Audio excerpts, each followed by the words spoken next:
बिस्मिल्लाहिर्रहमानिर्रहीम। अस्सलाम वालेकुम। मेरा नाम डॉक्टर बख्त है। मैं इस्लामाबाद इंटरनेशनल हॉस्पिटल में इंटरनल मेडिसिन के डिपार्टमेंट में एज अ रजिस्ट्रार काम कर रहा हूँ। आज हम डिस्कस करेंगे ईसीजी, इलेक्ट्रोकार्डियोग्राफी, जिसको ईकेजी भी कहते हैं। एक बहुत ज़्यादा इम्पॉर्टेंट प्रोसीजर है, एक बहुत ज़्यादा इम्पॉर्टेंट टेस्ट हैं जिसके ज़रिए हम दिल की बीमारियों की तशख़ीस करते हैं। तो जिन लोगों को दिल की तकलीफ़ होती है तो उस सिलसिले में इसके डायग्नोसिस के लिए, इसकी तशख़ीस के लिए हम ईसीजी करते हैं। तो थोड़ा हम ईसीजी के बारे में आज बताएंगे कि ईसीजी क्या है और इसको किस तरह परफॉर्म किया जाता है, किन लोगों को ईसीजी करनी चाहिए, इसके लिए क्या प्रिपरेशन है, इसकी क्या साइड इफ़ेक्ट हैं या नहीं है, और इसका क्या फ़ायदा है। तो ईसीजी जो है इसको बेसिकली कहते हैं इलेक्ट्रोकार्डियोग्राफी। 3 अल्फाज का मजमूआ है इलेक्ट्रोकार्डियोग्राफी। इसमें 3 टर्म्स बेसिकली यूज़ होते हैं जो हैं इलेक्ट्रो, कार्डियो और ग्राफी। इलेक्ट्रो का मतलब है इलेक्ट्रिसिटी, कार्डियो का मतलब है हार्ट, ग्राफी का मतलब है ग्राफिकल रिप्रेजेंटेशन, ग्राफिकल रिप्रेजेंटेशन। इसका मतलब ये हुआ कि दिल की इलेक्ट्रिकल एक्टिविटी को हम एक ग्राफ के ज़रिए जब मालूम करते हैं तो इसको हम कहते हैं इलेक्ट्रोकार्डियोग्राफी, और शॉर्ट में इसको कहते हैं ईसीजी, और ईकेजी भी इसको बोलते हैं। तो इलेक्ट्रोकार्डियोग्राफी ईसीजी के ज़रिए हम दिल के जो इलेक्ट्रिकल सिग्नल्स हैं वो एक ग्राफ के ज़रिए हम ड्रा करते हैं, जिससे हमें दिल के बारे में पता चलता है कि दिल नॉर्मल है या नॉर्मल नहीं है। इससे हमें क्या पता चलता है कि दिल का रिदम जो है, दिल एक रिदम के साथ धड़कता है, बीट करता है। तो अगर दिल की रिदम की कुछ इर्रेगुलरिटी हो जाती है तो हम इसको ईसीजी पे मालूम करते हैं एक वेव फॉर्म में। नॉर्मली ईसीजी सिंपल मैं ड्रा करता हूँ। इसमें एक पी वेव होता है,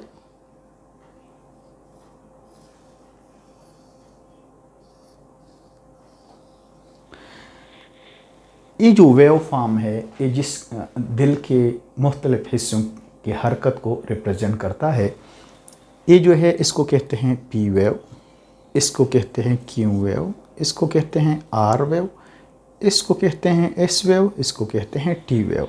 जब हमारा एट्रिया, दिल का दाया हिस्सा जो है एट्रिया है, जिसमें 2 एट्रिया होते हैं, राइट एट्रियम, लेफ़्ट एट्रियम, और जो दिल खून को उसूल करती है, जिसमें खून आता है, और जो वेंट्रिकल होते हैं वो खून को, ब्लड को पंप करते हैं। इसलिए पहले इस तरह होता है कि खून हमारे राइट एट्रियम में आ जाता है दिल की ऊपर और नीचे वाले हिस्सों से, नीचे वाले हिस्से से इंफीरियर वीना कीवा के थ्रू और ऊपर हिस्से से सुपीरियर वीना कीवा के थ्रू आ जाता है, और राइट एट्रियम से ब्लड जाता है राइट वेंट्रिकल में, राइट वेंट्रिकल से ब्लड पंप होता है लंग्स में,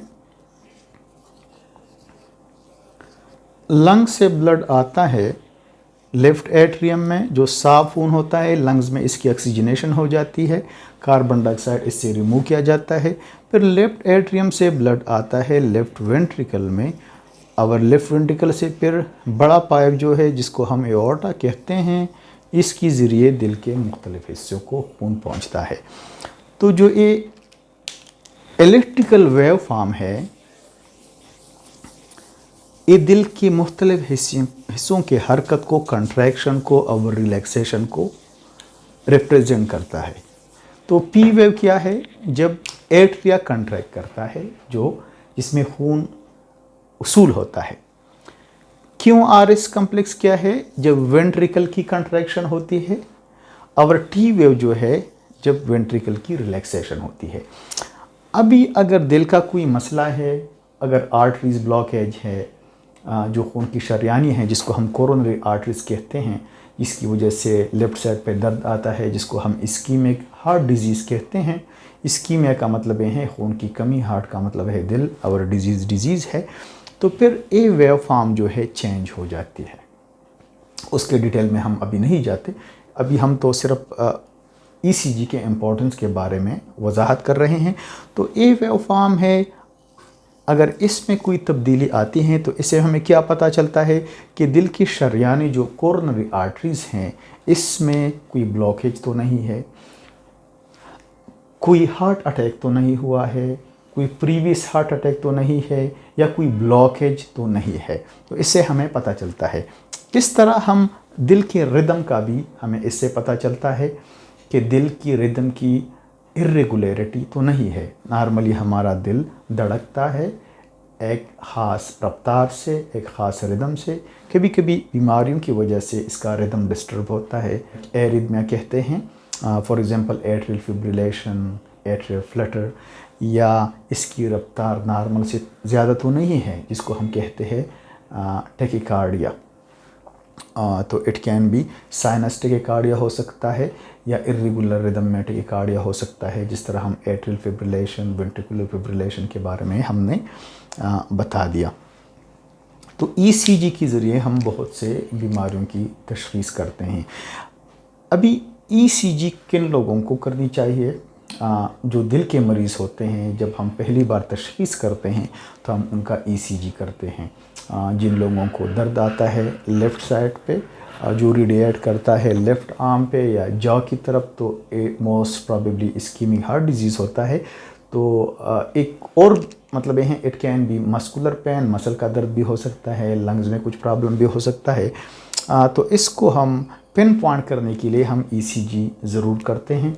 इन ECG patient is lying down on the table, और हम एक मशीन के ज़रिए जिसके साथ इलेक्ट्रोड्स अटैच होते हैं, 12 इलेक्ट्रोड होते हैं जो सीने पे और लेंस पे अटैच किए जाते हैं, और इसके ज़रिए हम एक ग्राफ ड्रा करते हैं जो ऑटोमेटिकली ड्रा होता है मशीन के ज़रिए, और एक पेपर निकलता है जिसको हम कहते हैं इलेक्ट्रोकार्डियोग्राम, जिस पे हमें एक रिदम मालूम होता है।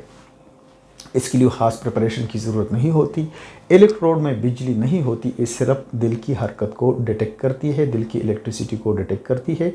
इट्स अ पेनलेस प्रोसीजर, इसमें कोई दर्द नहीं होता, नॉन इन्वेजिव है, इसमें कोई हम जिस्म के हिस्सों में कुछ दाखिल नहीं करते, मतलब कोई ऑपरेशन नहीं होता। एक सिंपल प्रोसीजर है ECG का, जिससे हमें मुख्तलिफ़ बीमारियों की तशख़ीस हो जाती है। इस तरह ECG में एबनॉर्मेलिटी कब हमें पता चलेगा? बाज़ वक़्त इस तरह होता है कि मरीज़ को इस्कीमिक हार्ट डिजीज़ होता है, दिल की बीमारी होती है, तो ECG पे तब पता चलता है जब वो दर्द उस वक्त मौजूद होता है। फॉर एग्ज़ाम्पल पेशेंट को इस्कीमिक हार्ट डिजीज़ है, 1 घंटा पहले उसको दिल को दर्द आया, जो इसको हम एंजिना कहते हैं।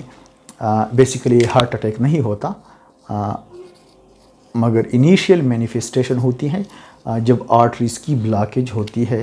अगर ब्लॉकेज पूरी नहीं होती, थोड़ी सी ब्लॉकेज होती है, तो दिल के हिस्से को ब्लड सप्लाई नहीं होती। फॉर एग्ज़ाम्पल ये एक एरिया है जो नैरो डाउन हो जाता है, जिसकी वजह से दिल को खून की सप्लाई नहीं होती, एक ख़ास हिस्से को न्यूट्रन की सप्लाई पूरी नहीं होती, तो दिल का वो हिस्सा डिप्राइव हो जाता है ऑक्सीजन से, जिसकी वजह से दर्द होता है, जिसको हम एंजाइना कहते हैं। फिर इसकी अपनी क्लासिफिकेशन है। तो अगर पेशेंट को अभी एंजाइना है, अगर हम अभी ECG करेंगे तो ये एंजाइना हमें मैनिफेस्ट होगा टी वेव इन्वर्जन की हालत में।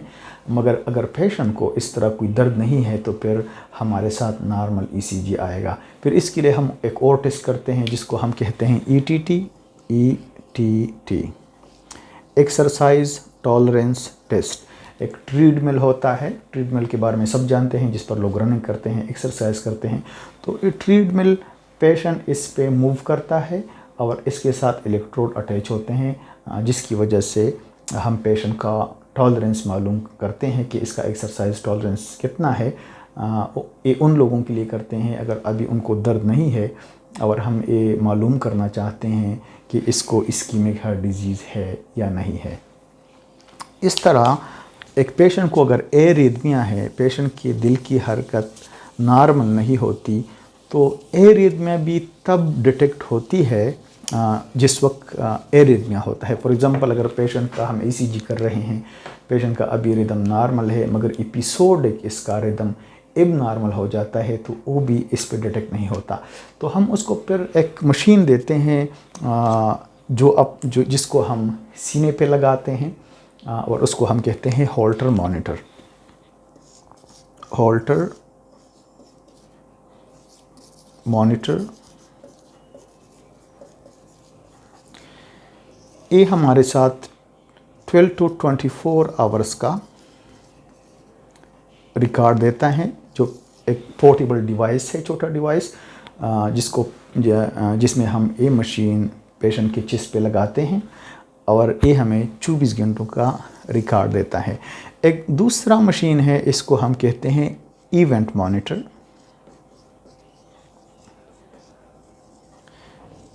ये भी एक पोर्टेबल डिवाइस है जो पेशेंट अपने साथ घर ले जाता है और it is attached to his body और ये हमें अप टू 30 डेज़ का रिकॉर्ड देता है, मगर इसमें 24 आवर की रिकॉर्डिंग नहीं होती। ये इवेंट मॉनिटर है। इवेंट का मतलब है कि जब एरिथमिया होगा, जब रिदम डिस्टर्ब होती हैं, तो इसमें बटन होती हैं जो पेशेंट पुश करता है और उसी वक्त का एरिथमिया है ये हमें मॉनिटर होता है। पेशेंट किस तरह पता चलता है, पेशेंट को फीलिंग होती है, फीलिंग ऑफ डिस्कम्फर्ट होता है या फीलिंग ऑफ डिजीनेस होती है, तो हम पेशेंट को हिदायत करते हैं कि वो बटन पुश करता है। बाज़ ऑटोमेटिक मशीन होते हैं इवेंट मॉनिटर जिसमें ख़ुद बहुत जब एरिथमिया होती हैं तो उस वक्त वो एक्टिवेट हो जाता है और वो इवेंट यहाँ पे रिकॉर्ड हो जाती है। तो ये है ECG के बारे में कुछ बातें। किन लोगों को ECG करनी चाहिए, जिस तरह हमने बताया, जिन लोगों को चेस्ट पेन होता है, जिन लोगों को डिजीनेस होता है, सर चक्कर आता है, तो उन लोगों के लिए ECG ज़रूरी होती है। और जिन लोगों को इस्कीमिक हार्ट डिजीज़ होता है, ऑलरेडी दिल का अटैक होता है, तो हम उनको लिए रिपीटेड ECG करते हैं। कोई दोबारा अटैक तो नहीं हुआ, अगर उसको दोबारा दर्द आता है। क्या नॉर्मल लोगों को ECG करनी चाहिए? तो जो अमेरिकन हार्ट एसोसिएशन है AHA, उन्होंने कोई स्पेसिफिक रिकमेंडेशन नहीं दिए हैं कि अगर मरीज़ 35 साल का हो जाता है, 40 साल का हो जाता है तो हाँ ECG करे। मगर जिन लोगों की फैमिली में हार्ट अटैक ज़्यादा होते हैं, फेमिलियल उनकी टेंडेंसी होती है, familial history of heart attack होता है, तो हम रिकमेंड करते हैं कि वो बेसलाइन ECG करें। तो एक कुछ बातें थी ECG के बारे में कि ECG is the graphical representation of the electrical activity of the heart on a paper, जिसको हम इलेक्ट्रोकार्डियोग्राम कहते हैं, जिससे हमें दिल की बीमारियों के बारे में पता चलता है। एक non invasive simple painless procedure है जिसमें अगर दिल की शरियानें तंग हैं, कोई नया या पुराना हार्ट अटैक है या दिल की रिदम की डिस्टर्बेंस है, तो इससे हमें इसका पता चलता है। और हमारे साथ होल्टर मॉनिटर जो पोर्टेबल डिवाइस हैं या इवेंट मॉनिटर होते हैं, ETT हो तो हम एक्सरसाइज टॉलरेंस टेस्ट कहते हैं। इन सारे टेस्टों के ज़रिए हम दिल की बीमारियों का तशख़ीस करते हैं। तो जिन लोगों को दिल का मसला हो, सीने का दर्द हो, तो वो ज़रूर हॉस्पिटल क्लिनिक में चले जाएं कि उनका ECG हो, जिससे हम बर वक्त उनकी बीमारी का तशख़ीस करें और हम कॉम्प्लिकेशन जो दिल के अटैक के सूरत में या हार्ट फेलियर की सूरत में रोनमा होती हैं उससे बचें। तो I hope so this video will be beneficial for the community. Thank you so much for watching and listening. Bye bye.